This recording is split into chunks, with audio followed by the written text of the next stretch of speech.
오늘도 새벽 예배 나오신 여러분을 주의 이름으로 환영하고 축복합니다. 우리 찬송가 549장 내 주여 뜻대로 우리 찬양하시면서 은혜의 보좌 앞으로 나갑니다.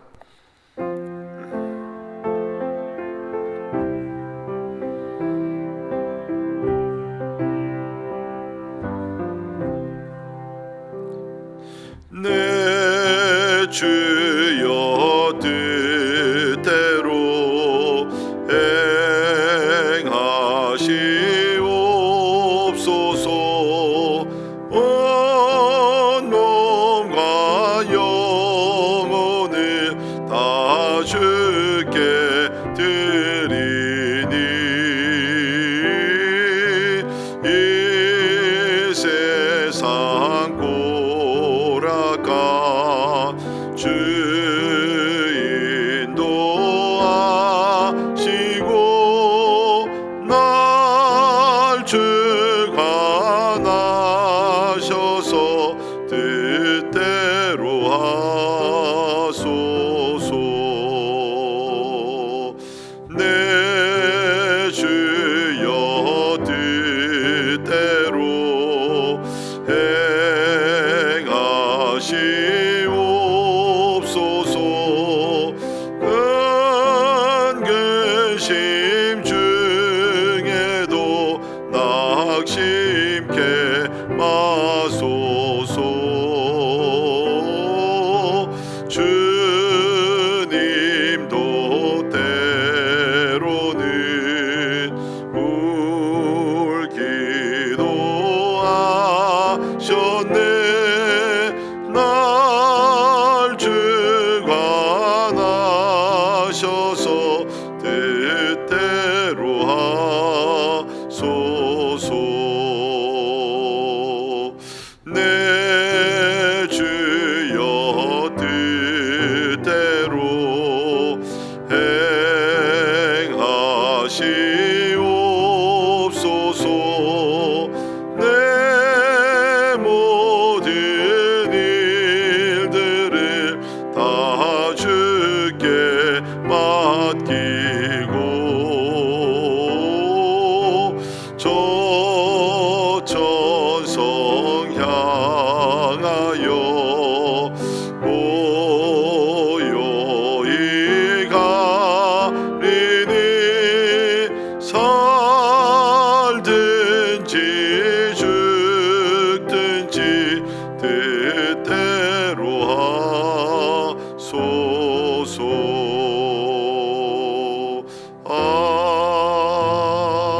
아멘. 아멘. 오시 하나의 말씀, 우리 누가복음 7장 11절에서 17절에 있는 말씀 봉독합니다. 누가복음 7장 11절에서 17절에 있는 말씀 봉독해 드립니다. 그 후에 예수께서 나인이란 성으로 가실새 제자와 많은 무리가 동행하더니 성문에 가까이 이를 때에 사람들이 한 죽은 자를 메고 나오니 이는 한 어머니의 독자여 그의 어머니는 과부라. 그 성에 많은 사람도 그와 함께 나오거늘 주께서 과부를 보시고 불쌍히 여기사 울지 말라 하시고 가까이 가서 그 관에 손을 대시니 맨 자들이 서는지라.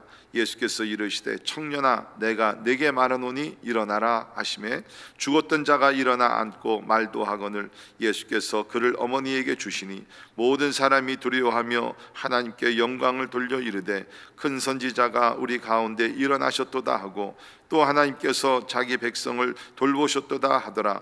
예수께 대한 이 소문이 온 유대와 사방에 두루 퍼지니라. 아멘. 아멘.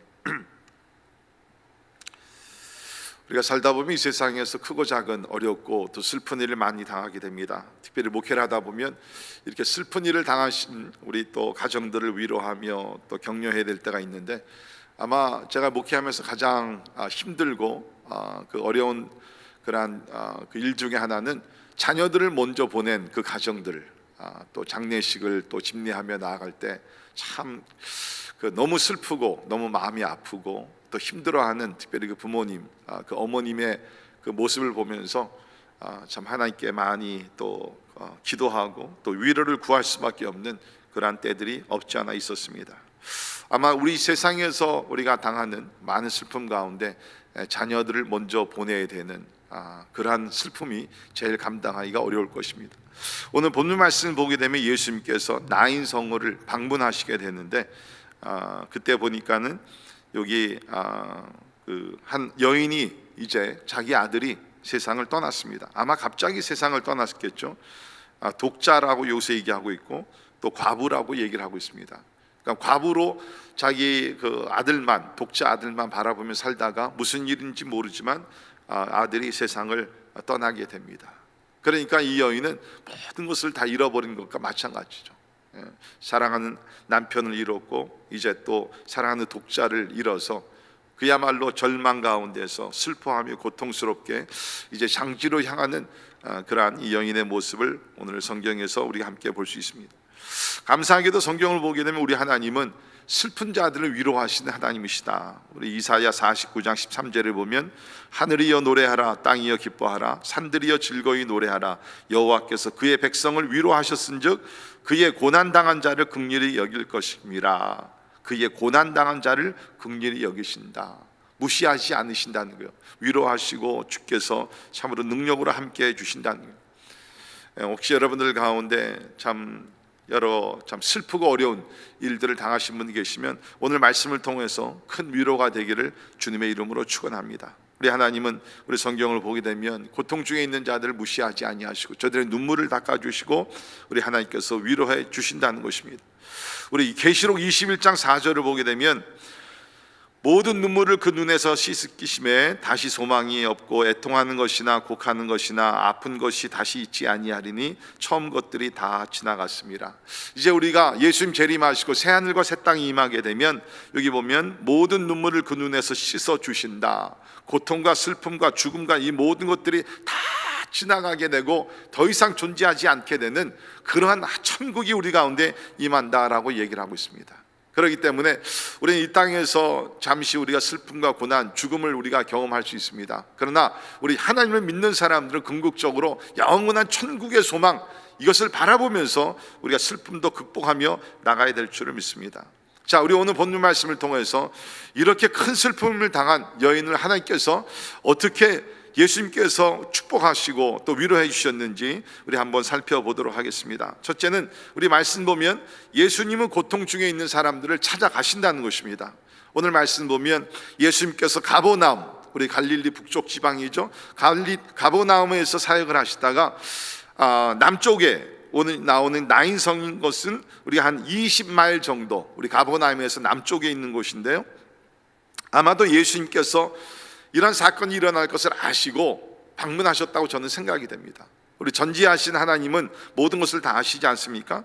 그래서 예수님께서 가버나움 동네에서 이렇게 말씀 전하시고 또 병든 자를 고치시고 어저께 말씀드린 백부장의 참으로 종을 고치신 기적을 행하시고 그 다음에는 뭡니까? 걸어서 이 20마일 정도면 꽤 먼 거리죠. 이 거리를 이렇게 오셔가지고서 이 여인을 만나주시는 것을 우리는 보게 된다는 것입니다. 참 아이러니하게도 이 나인성이라는 그러한 성의 이름, 나인이라는 뜻은 즐거움이라는 것입니다. 즐거움. 그런데 참으로 참 아이러니하죠. 그 즐거움이 있어야 되는 그 도시에 가장 슬픈 일이 지금 일어나고 있다는 거예요. 여러분, 그것이 우리가 살고 있는 이 세상의 현실이 아닙니까? 모든 사람들은 다 즐거움, 행복을 원합니다. 그런데 참된 행복, 참된 즐거움이라는 것이 특별히 요사이 보게 되면 참 어렵습니다. 매일같이 들리는 소식이 참으로 어렵고 슬프고 고통스러운 소식들, 뉴스들을 우리가 많이 접하고 있습니다. 여기 나오는 한 여인도 즐거움이라는 뜻을 가진 나인성에 살고 있었지만 아마 살아오면서 가장 그 고통을 당하게 됐는데 우리 주님께서 그를 찾아와 주셨다는 것입니다. 우리 오늘 본문 말씀 보게 되면 이제 사랑하는 독자 아들이 죽고 나서 이제 장지로 나가는 그러한 그 장례 행렬을 하게 됩니다. 근데 주님께서 그곳에 찾아와 주셨다는 것입니다. 그래서 우리 오늘 11절도 보면 그 후에 예수께서 나인이란 성으로 가실세라고 얘기를 하고 있습니다. 그러니까 우리가 보게 되면 가버나움에서 주님께서 천국 복음을 전하시고 기적도 일어나시고 많은 사람들도 몰리고 그랬지만 우리 주님은 뭡니까? 이 여인을 위로하고 또 그 죽은 아들을 살리기 위해서 의도적으로 일부러 주님께서 찾아와 주셨다는 것입니다. 여러분, 사실 우리가 이러한 슬픔, 특별히 사랑하는 자녀를 먼저 떠나보내고 그 마음을 누가 위로하겠습니까? 또 우리 삶 속에서 일어나고 있는 여러 가지 아픔과 그 고통 누가 위로할 수 있습니까? 오직 하나님만이, 오직 예수 그리스도만이 우리를 위로할 수 있는 줄 믿습니다. 네, 맞습니다. 우리가 예수 믿는 것은 궁극적으로 참으로 예수 믿어 영원한 천국에 가기 위한 것이지만, 이 땅에 사는 동안에도 우리가 그 누구에도 받을 수 없는 위로를 하나님으로부터 예수 그리스도를 통해서 우리가 받을 수 있다는 것입니다. 우리 성경을 보면 예수님께서 이 땅에 오셨을 때 죽은 자를 살리시는 그러한 역사들이 곳곳에 나오게 됩니다. 그래서 우리 주님께서 참으로 병든 자들뿐만 아니라 주님께서는 그 죽은 자를 살리시면서 그 누구도 할 수 없는 것을 주님께서 행하시면서 그야말로 전능자 하나님을 여기서 증거하고 있는 것을 우리는 성경을 보게 된다는 것입니다. 사랑하는 성도 여러분, 여러분 가운데 어떤 슬픔의 일을 당하시고 참으로 그 누구도 위로할 수 없는 그런 갑자기 큰 위기를 당하셨으면 우리 주님을 바라보시고, 주님은 여러분을 찾아가고 계시다, 여러분의 가정을 찾아와 주신다는 것입니다. 마음의 문을 여시고 주님을 환영하며 나갈 때에 주님께서 위로하시고 고쳐주시고 기적도 행하시는 하나님의 놀라운 역사를 반드시 일으켜 주실 줄을 믿습니다. 그런데 우리 오늘 특별히 말씀을 보게 되면 13절에 주께서 과부를 보시고 불쌍히 여기사, 참 이 말씀이 우리의 마음을 참으로 다시 한번 웅크르게 하기는 그러한 말씀인 것 같아요. 주께서 과부, 이제 모든 것을 다 잃어버린 그 여인을 보시고 불쌍히 여겼다. 여러분, 우리가 불쌍히 여겼다는 우리가 그 말을 쓸 때 그냥 뭐 안 됐다, 측은하다, 어떡하다 저런 일을 당했을까, 그런 여러 가지 우리 감정이 우리 스쳐갑니다. 그런데 여기서 주님께서 보시면서 불쌍히 여겼다는 것은 보통 우리가 경험하는 그런 것이 아니라, 여기 그 불쌍히 여겼다는 단어 원어를 보게 되면 창자까지 뒤틀려지는 것을 얘기하고 있는데요, 이것은 뭐냐면 그 여인의 고통을 주님께서 100% 그대로 다 이해를 하신다는 거예요. 100% 다. 우리 인간은 그걸 못합니다. 아무리 우리가 누구를 찾아가서 위로한다 할지라도 우리는 그 사람의 부분적인 고통을 우리가 동감하고 우리가 동정하고 위로하는 것이지 100% 우리는 다 이해를 못해요. 그런데 여러분, 하나님은 다릅니다. 하나님은 그 우리가 고통과 슬픔과 여기 나오는 여인과 같이 이러한 진짜 큰 어려움을 당했을 때 그 여인의 고통을 그대로 다 느끼시면서 불쌍히 여기시면서 주님께서 울지 말라라고 위로를 해주신다는 거예요. 여러분, 우리 보통 이런 어려움을 당하면 누가 와서 위로할 때 그런 얘기 하죠. 아무도 나를 이해 못해. 당신들도 이런 일을 당하지 않는, 누가 어떻게 나를 위로해? 맞습니다. 우리 사람들은 우리가 다 이해를 못합니다. 그러나 하나님은 모든 것을 이해하시고, 뿐만 아니라 하나님은 우리가 느끼는 그 슬픔의 그 고통을, 그 아픔을 우리 하나님은 그대로 다 경험을 하시고 느끼신다는 것입니다. 여러분, 우리 예수님께서 기적을 행하실 때마다 그 동기가 바로 이 불쌍히 여기는 마음이에요. 그래서 성경을 보게 되면 예수님께서 굶주린 자들 5,000명, 4,000명을 먹으실 때도 하시기 전에 먼저 성경에 나오니 말씀이 뭐냐면 저들을 불쌍히 여기사. 그러니까 예수님 뭡니까? 영적인 문제뿐만 아니라 육적인 굶주림에 있을 때도 예수님 불쌍히 여겨주신다는 거예요. 우리가 경제적으로 힘들고 어려울 때도 주님께서 우리를 불쌍히 여기시고 도와주시기를 원하신다는 것입니다. 근데 마태복음 20장 34절에 보게 되면 주님께서 앞을 못 보는 시각장애인, 맹인을 고칠 때도 먼저는 그들을 불쌍히 여기사 주님께서 고쳐주셨다. 마가복음 1장 41절에는 나병 환자, 아무도 가까이 가기를 원하지도 않고 두려워하고 그랬던 그 나병 환자를 주님께서 불쌍히 여기시면서 주님께서 고쳐주셨다는 성경이 나옵니다. 그렇습니다.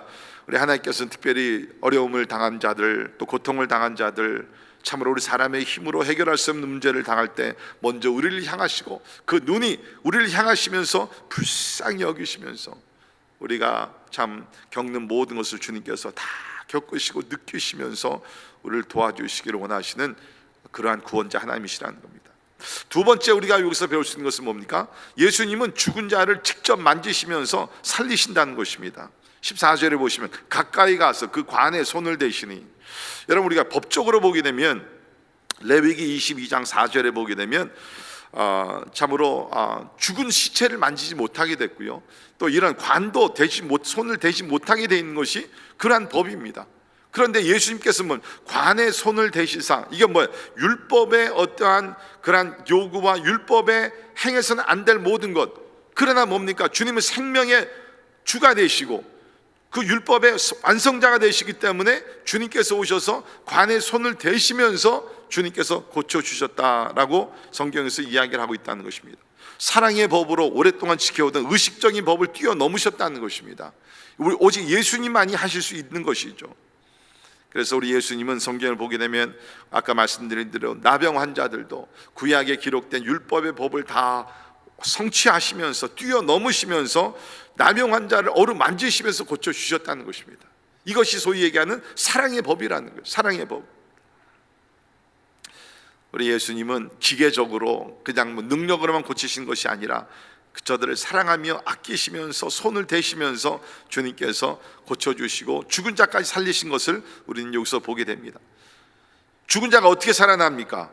여기 보니까 명령으로 살아나게 됩니다. 청년아, 내가 내게 말하노니 일어나라 라고 얘기를 합니다. 여러분, 예수 그리스도의 말씀에는, 명령에는 능력이 있는 줄을 믿습니다. 이 세상을 창조하신 하나님, 그야말로 모든 것을 통치하시고 모든 것을 창조하신 하나님의 명령에 죽은 자가 살아날 수 있다는 것입니다. 그것이 예수 그리스도의 말씀의 권세라는 것입니다. 여러분, 우리도 죽은 가운데 살아났습니다. 우리는 뭡니까? 영적으로 죽었던 자들입니다. 에베소 2장을 보게 되면 우리는 다 영적으로 죽었던 자들입니다. 하나님과 원수된 자들입니다. 진노의 자녀들이었습니다. 그런데도 불구하고 예수님께서 말씀하심에 일어나라, 살아나라 말씀하심에 우리는 죽은 가운데, 영적으로 죽은 가운데서 살아난 사람들이 되었다는 것입니다. 여러분, 우리는 이미 어떤 면에서는 참으로 이러한 죽은 자가 살아나는 것을 경험을 했습니다. 사실은 육신의 차원보다는 영적인 차원에서 죽었던 자가 살아난 것이 더 큰 기적이라고 저는 생각이 됩니다. 뿐만 아니라 이 주님께서 죽은 자를 살리시는 것은 무엇입니까? 이제 앞으로 예수님께서 참으로 그 죽음에서 부활하시고 또 앞으로 주님께서 재림하셨을 때 모든 죽은 자들이 부활해서 살아나서 썩을 몸이 썩지 않을 몸으로 일어나게 되는 그것을 미리 보게 하셨다는 것입니다. 여러분, 지금 여기 과부의 아들이 살아난 이 기적, 놀라운 기적입니다. 그러나 여러분 기억해야 될 것은 이렇게 죽었다가 살아난 이 과부의 아들이지만 또 시간이 지났으면 이 아들 또한 죽습니다. 죽었습니다. 그러나 이제 앞으로 우리가 경험하게 될 죽음에서 일어나게 되는 그 부활, 완전한 부활, 그것을 우리가 경험하게 될 때에 참 그 후에는 죽음이 없다는 것입니다. 예수께서 내가 곧 부활이요 생명이라고 말씀하신 것, 그것을 증명하기 위해서 오늘도 과부의 아들을 살리셨다. 우리가 또 성경을 보게 되면 뿐만 아니라 회당장 야이로의 딸을 살리시고 또 우리가 죽은 나사로를 살리시고, 이 모든 기적의 목적이 무엇인가? 우리 예수님께서는 궁극적으로 우리에게 부활을 약속하신 분이다. 영원한 생명을 약속하신 하나님이시다. 그것을 증명하기 위해서 죽은 자를 이렇게 살려주셨다는 것입니다. 그렇습니다. 사랑하는 성도 여러분, 우리가 기억하기를 바랍니다. 예수님은 그냥 병만 고치시는 분이 아니라 죽은 자를 살리시고 더욱더 이제 앞으로 죽었던 모든 믿는 자들을 살리시고 부활시키셔서 더 이상 죽지 아니하도록 영원한 생명을 우리에게 주시기 위해서 이 땅에 오시고 십자가에 죽으시고 3일 만에 부활하신 예수 그리스도이신 줄 믿습니다. 자, 그런데 우리 오늘 말씀 보게 되면 이 기적을 통해서 어떠한 열매를, 어떠한 결과가 있었는가, 그게 더 중요하죠. 16절 보십시오. 모든 사람이 두려워하며, 이 두려워했다는 것은 무서워했다는 것이 아니라 놀랬다는 거예요. 야, 이거 진짜 이분이 메시아 하나님이신가 보다. 그러면서 하나님을 다시 보며 뭡니까? 하나님께 영광을 돌렸다. 여러분, 기적의 궁극적인 목적은 우리가 기적을 체험하면서 병에서 우리가 고침을 받고 무슨 기도 응답이 오고 그 자체가 아니라 그것을 통해서 하나님께 영광을 돌리는, 하나님께 영광. 그렇기 때문에 저는 그렇게 믿습니다.